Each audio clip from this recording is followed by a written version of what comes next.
Warangal urban జిల్లా బిందేవరపల్లి మండలంలోని కొత్తకొండ వీరభద్రస్వామి జాతర వైభవంగా జరుగుతోంది. మూడో రోజు వీరభద్రస్వామిని దర్శించుకుని మొక్కులు చెల్లించుకుంటున్నారు భక్తులు.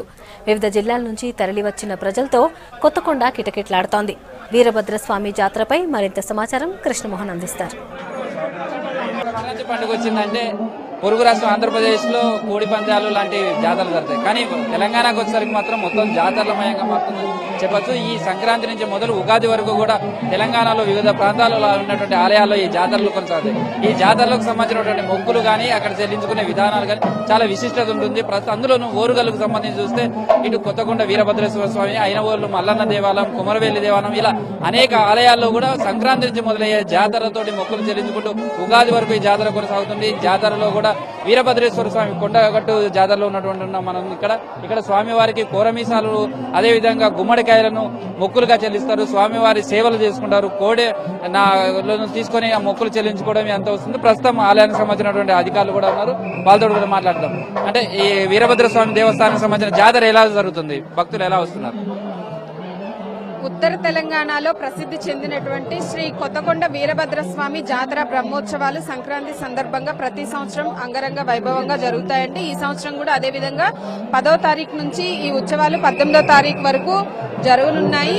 ఈ రోజు ఉత్సవాల్లో భాగంగా రెండో రోజు మకర సంక్రాంతి సందర్భంగా ఉదయం నుంచే స్వామివారిని దర్శనం చేసుకోవడానికి రాష్ట్రం నలుమూలల నుంచి భక్తులు అధిక సంఖ్యలో రావడం జరుగుతుంది.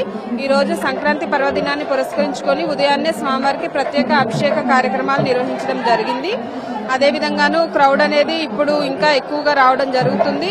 రాష్ట్ర నలుమూలల నుంచి వచ్చే భక్తుల కొరకు ఇబ్బందులు తలెత్తకుండా దేవస్థానం నందు ఈఓ గారు అందరూ కలిసి అన్ని ఏర్పాట్లు ఆల్ డిపార్ట్మెంట్స్ కోఆర్డినేషన్ తోటి అన్ని ఏర్పాట్లు పూర్తి చేయడం జరిగింది. జాతరకు సంబంధించి జాతరలో బండ్లు తిరగడం కావచ్చు లేదా మొక్కులు చెల్లించుకోవడానికి వచ్చే భక్తుల సంఖ్య ఈ రోజు రేపు చాలా ఎక్కువగా ఉంటుంది.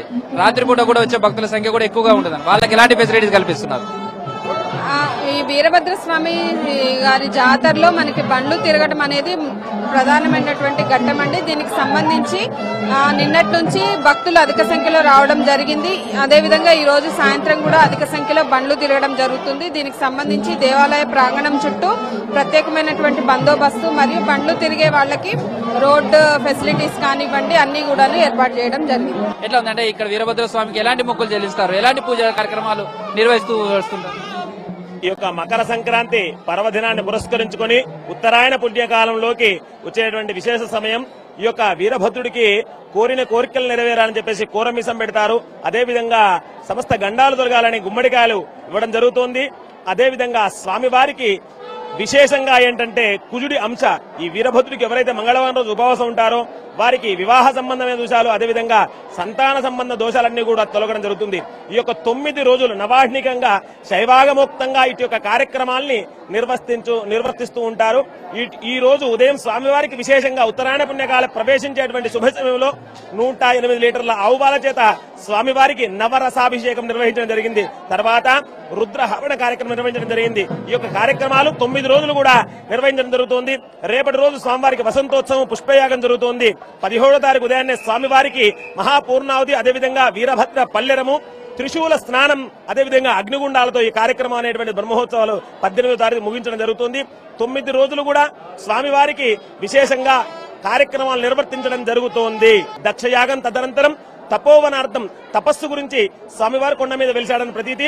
ఎందుకండి అంటేను ఇప్పటికీ కూడా నిదర్శనం ఏమిటయ్యా అంటేను ఆ యొక్క స్వామివారి ఆత్మలింగం కొండపైన ఉంది. ఈ యొక్క ఆలయం చుట్టూ కూడా 7 కోనేరులు ఉన్నాయి. ఎందుకంటే రుద్రుడు కాబట్టి శాంతింపజేయడం కోసం కూడా 7 కోనేరులు ఉండడం జరిగింది. ప్రతి సంవత్సరం శ్రావణమాస అమావాస్య అదేవిధంగా మకర సంక్రాంతి పర్వదినాలలో కొండ మీదకి కూడా భక్తులు వెళ్లి స్వామివారికి నమస్కారం చేయడం జరుగుతుంది. ముఖ్యంగా వీరభద్రుడికి ఎవరైతే నమస్కారం చేస్తారో వారికి శత్రుపీడ శరీర పీడ ఏది కూడా దరి చేరవు. ఒక్కొక్క ఆలయానికి వచ్చేసరికి ఒక్కొక్క రకమైనటువంటి మొక్కులు చెల్లించుకుంటారు. కొన్ని చోట్ల పట్నాలు వేయడం కావచ్చు, కొన్ని చోట్ల ఇక్కడికి వచ్చేసరికి వీరభద్రుడికి వచ్చేసరికి ఎలాంటి మొక్కులు చెల్లించుకుంటున్నారు? అన్ని కొబ్బరికాయ అది కొట్టడము, గుమ్మడికాయ తీసుకురావడం, కూరమీసాలు అవి తీసుకురావడము. మేము మంచాల నుండి వచ్చామండి. మాకు మహిమగల దేవుడిని మేము బాగా నమ్ముతాము.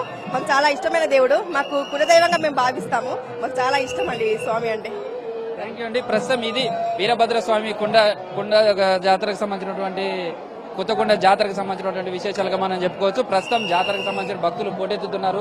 ఉదయం నుంచే వస్తున్నటువంటి భక్తులతో ఆలయం అంతా కూడా కిక్కిరిసిపోయింది. అయితే ఈ రోజు సాయంత్రం వరకు కూడా స్వామివారికి బండ్లతోటి వచ్చి మొక్కులు చెల్లించుకుంటారు. ఈ రోజు రేపు ఇవన్నీ కూడా సార్ రేపు వసంతోత్సవాన్ని కూడా అత్యంత వైభవంగా నిర్వహిస్తామని వేద పండితులు చెప్తున్నారు.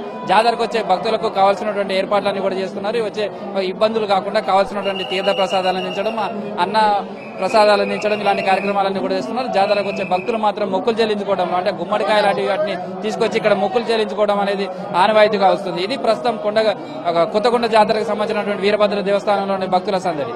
కెమెరా క్రాంతి కుమార్తో కృష్ణమోహన్, V6 న్యూస్, వరంగల్.